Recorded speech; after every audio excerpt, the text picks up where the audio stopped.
नमस्कार दोस्तों, आज हम हरियाणा के लोकसभा क्षेत्र इनको रीड करने वाले हैं कि हरियाणा में कितने लोकसभा क्षेत्र हैं और कौन सी पार्टी को कितनी सीट हरियाणा के 2019 के लोकसभा क्षेत्र में मिली हैं। आइए देखते हैं। देखिए, हरियाणा का जो लोकसभा क्षेत्र है इसकी लोकसभा की 10 सीटें हैं। लोकसभा में 10 सीटें हैं और 10 की 10 सीटें अब की बार बीजेपी को प्राप्त हुई हैं। 10 की 10 सीटें अब की बार बीजेपी को प्राप्त हुई हैं। इसके साथ साथ हम देखिए यहीं से संबंधित कुछ क्वेश्चन आपसे पूछे जाने हैं एग्ज़ाम में। तो सबसे पहले हम बात करते हैं कि जो 10 सीटें हमारी लोकसभा में जाती हैं उसी के साथ साथ हमारे यहाँ से 5 सीटें और हैं जो कि हमारी संसद में जाती हैं। वो 5 सीटें जाती हैं हमारी राज्यसभा में। 5 सीटें हमारी जाती हैं राज्यसभा में। कितनी सीटें जाती हैं? 5। तो टोटल मिलाकर जो हमारी सीटें हम संसद को भेजते हैं, हमारे राज्य से टोटल सीटें जाती है संसद में, तो वो टोटल सीटें कितनी हैं संसद में। अगर एग्जामिनर आपसे पूछ लेता है कि हरियाणा से संसद में कुल कितने एमपी चुनकर जाते हैं, तो वो टोटल हैं 15 एमपी हैं। मेंबर ऑफ पार्लियामेंट कहेंगे इनको। 15 एमपी हैं जो संसद में चुनकर हरियाणा से भेजे जाते, चुनकर उनको भेजा जाता है हरियाणा से। अब देखते हैं कि संसद पे क्वेश्चन वेरी इंपॉर्टेंट है कि जो संसद है हमारी उसके कितने अंग हैं, संसद के कितने अंग हैं। तो मोस्टली केसेस में बच्चे इस क्वेश्चन को गलत कराते हैं एग्ज़ाम में। तो इसका आंसर है 3 अंग हैं संसद के। पहला ही ऑप्शन मिलेगा आपको राष्ट्रपति, ठीक है। संसद के 3 अंग हैं। पहला है हमारा राष्ट्रपति, इसी का अंग, इसके 2 सदन हैं इसके साथ में। एक तो है राज्यसभा और तीसरा है इसका आप लोकसभा।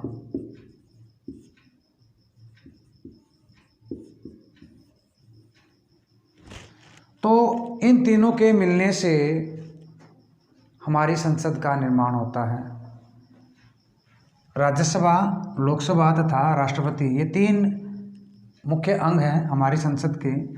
देखिए, अगर हम संसद की बात करें तो यहाँ पर कुछ सीटें निर्धारित होती हैं और कई बार अभी जैसे कि हमारा ग्राम सेवक का एग्ज़ाम है अभी आने वाला है, तो वहाँ पर क्वेश्चन पूछा जा सकता है आपसे कि संसद किस अनुच्छेद के अंतर्गत आता है। तो जो संसद है हमारी, संसद आता है 79, जो अनुच्छेद 79 है उसके अंतर्गत आता है। बहुत ही आसान है याद करना। 79 संसद आता है 80, अनुच्छेद 80 है, मतलब 80 जो अनुच्छेद है उसके अंदर राज्यसभा, और 81 में हमारी लोकसभा आती है। अनुच्छेद 81 में लोकसभा आती है और 52 में हमारे राष्ट्रपति का वर्णन मिलता है। 52 में हमारे राष्ट्रपति का वर्णन मिलता है अनुच्छेद के अंदर। इसके बाद कुछ महत्वपूर्ण यहाँ पर क्वेश्चन ये बनते हैं कि हमारी राज्यसभा है, इसका जो अन्य नाम है वो है हमारी राज्यसभा का, इसे उच्च सदन कहा जाता है। उच्च सदन, ठीक है। एक अन्य नाम पूछ सकते हैं राज्यसभा का, दूसरा नाम क्या है? उच्च सदन। या फिर लोकसभा, जिसको हम निम्न सदन बोलते हैं, निम्न सदन, ठीक है। ये उच्च सदन है और ये निम्न सदन है, अर्थात लोगों का सदन, ठीक है। निम्न सदन है ये उच्च सदन है, ये निम्न सदन है। इस चीज़ का आप ध्यान रखेंगे। इसके बाद यहाँ से आ सकता है क्वेश्चन कि इसमें अधिकतम जो सदस्य संख्या है वो कितनी हो सकती है। तो वो अधिकतम सदस्य संख्या 250 हो सकती है। अगर यहाँ से इम्पोर्टेंट क्वेश्चन है ये, अक्सर एग्जाम में अक्सर इस प्रकार के क्वेश्चन पूछे जा सकते हैं, क्योंकि वर्तमान में जो सदस्य संख्या है उच्च सदन की है वो है 245, 245, ठीक है। तो यहाँ पर जो टोटल मेंबर हैं उच्च सदन में, जो हमारे टोटल मेंबर हैं वो है 245। अब यहाँ से एक वेरी इंपॉर्टेंट क्वेश्चन एक और बनता है कि यहाँ पर राष्ट्रपति कितने सदस्यों को मनोनीत करता है। तो यहाँ पर जो राष्ट्रपति है 12 सदस्यों को मनोनीत करता है।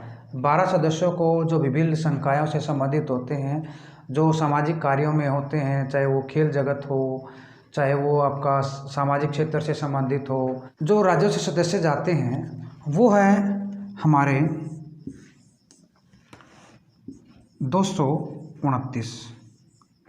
और जो केंद्र शासित सदस्य जाते हैं, केंद्र से जो केंद्र शासित क्षेत्र हैं, जो हमारे जिसे हम यूनियन टेरिटरीज जिनको हम बोलते हैं, तो हमारे केंद्र शासित प्रदेश कितने हैं? हमारे केंद्र शासित प्रदेश हैं 8। 28 राज्य हैं और 8 हमारे केंद्र शासित प्रदेश हैं।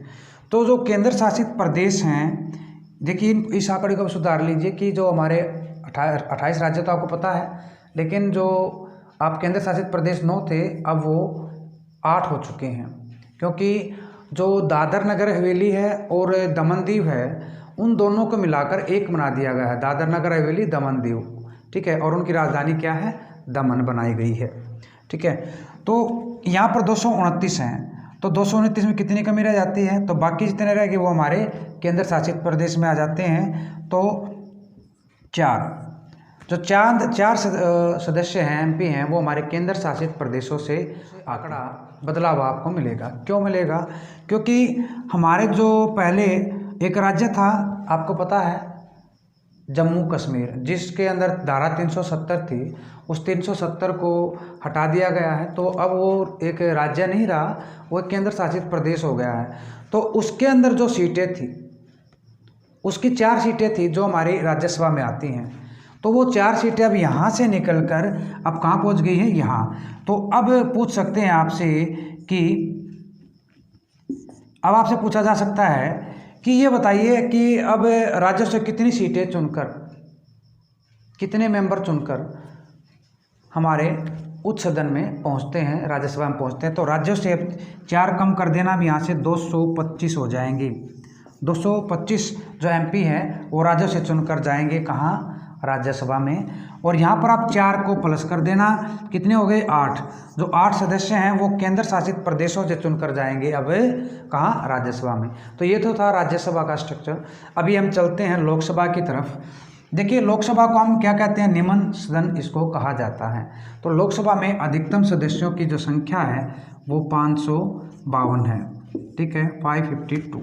लेकिन अब वर्तमान में कितने? अधिकतम हो सकते हैं 552, लेकिन जो वर्तमान में सदस्य संख्या है वो 552 नहीं है, वो क्या है? 545 है, 545 है। अब यहाँ पे भी वही सिचुएशन है जैसे राज्यसभा में थी। यहाँ पर भी 2 सदस्यों को कौन मनोनीत करता है?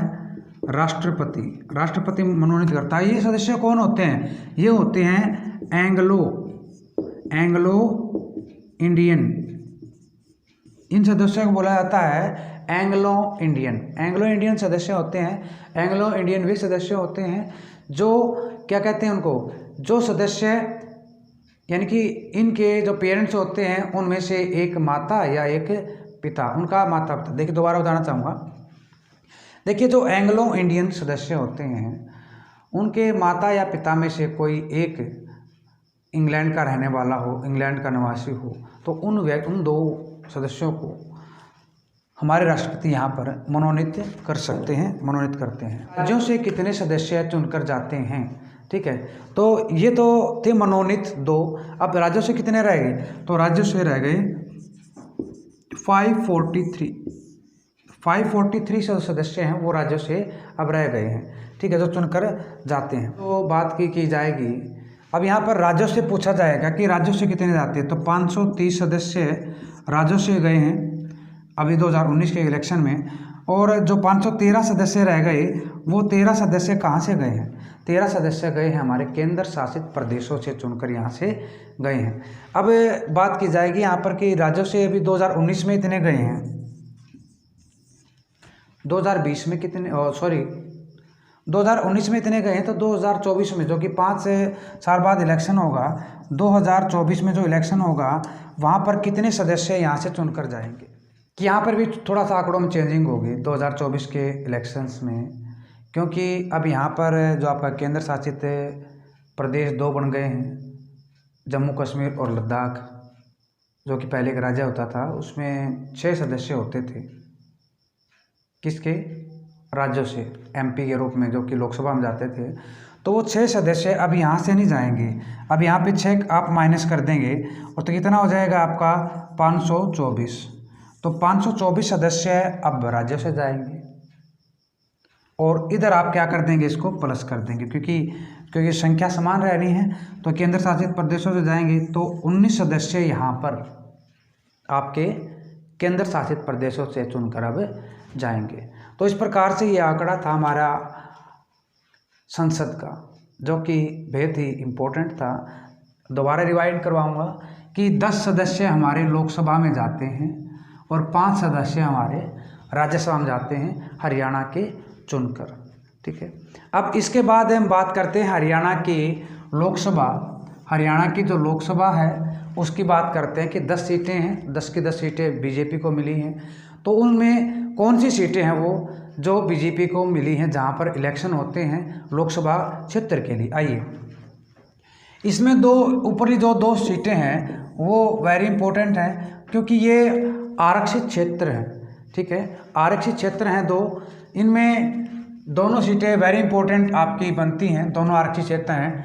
जो अम्बाला है वो रतनलाल कटारिया जी, वहाँ से इलेक्शन जीते हैं रतनलाल कटारिया जी। ठीक है, और सिरसा से सुनीता दुग्गल। ठीक है, आसानी से याद हो सकता है, ये तो वेरी इंपॉर्टेंट है। सिरसा से सुनीता दुग्गल। और आपका जो ये रतनलाल कटारिया जी हैं, अम्बाला से बिलोंग करते हैं, अम्बाला कंस्टिट्यूंसी से संबंधित हैं, क्षेत्र से संबंधित हैं, वहाँ से जीते हैं। और ये जो क्वेश्चन है पहले भी HSSC यहाँ से क्वेश्चन पूछ चुकी है। ठीक है, 2 बार क्वेश्चन यहाँ से पूछा जा चुका है। इसके बाद फरीदाबाद से कृष्णपाल गुज्जर। कुरुक्षेत्र से हैं नयाब सिंह। ठीक है, नयाब सिंह जो है कुरुक्षेत्र से हैं। करनाल डिस्ट्रिक्ट जो है, करनाल से हैं संजय भाटिया जी, करनाल से विजयी रहे, क्षेत्र से संबंधित हैं। सोनीपत से हैं रमेश चंद्र कौशिक। जो रमेश जी हैं वो सोनीपत डिस्ट्रिक्ट से हैं। रोहतक से हैं अरविंद कुमार शर्मा। रोहतक से कौन है? लोकसभा सांसद, ये लोकसभा सांसद हैं अरविंद कुमार शर्मा। और भिवानी से लोकसभा सांसद हैं हमारे धर्मवीर सिंह। जो धर्मवीर सिंह है वो आपके कहाँ से हैं? भिवानी से हैं कौन? धर्मवीर सिंह। और हिसार डिस्ट्रिक्ट से कौन है? हिसार जिले से ब्रिजेंद्र सिंह जी हैं। ठीक है, ब्रिजेंद्र सिंह जी हैं। और गुरुग्राम से जो अंतिम आपकी लोकसभा क्षेत्र जो आपका रहता है, 10वां क्षेत्र जो है, वहाँ से राव इंद्रजीत सिंह। वहाँ से कौन है? राव इंद्रजीत सिंह। ये हमारे 10 लोकसभा क्षेत्र हैं, जहाँ से ये जो 10 की 10 सीटें हैं बीजेपी को प्राप्त हैं। ठीक है, जो हमारे MP हैं जो लोकसभा में जाते हैं, 10 MP हैं, और इनको आप आसानी से याद भी कर सकते हो। जो सुनीता दुग्गल जी हैं सिरसा से, रतनलाल कटारिया जी अम्बाला से हैं, संजय भाटिया जी ये करनाल से हैं, और इस नयाब सिंह ये आपके कुरुक्षेत्र से हैं, और कृष्णपाल गुज्जर फरीदाबाद से, अरविंद कुमार रोहतक से, रमेश चंद्र कौशिक ये आपके सोनीपत से हैं, और धर्मवीर सिंह जी जो हैं वो भिवानी से हैं, और ब्रिजेंद्र सिंह जी हैं वो हिसार से, और लास्ट रह गए हमारे राव इंद्रजीत सिंह, और ये कहाँ से हैं? ये गुरुग्राम से हैं। देखिए, एक बहुत ही महत्वपूर्ण टॉपिक आज हमने किया। आशा करता हूँ आपको ये अच्छे से समझ में आया होगा। देखिए, अगर मेरी वीडियो आपको अच्छी लगी है तो इसको लाइक, शेयर और सब्सक्राइब जरूर करें। धन्यवाद।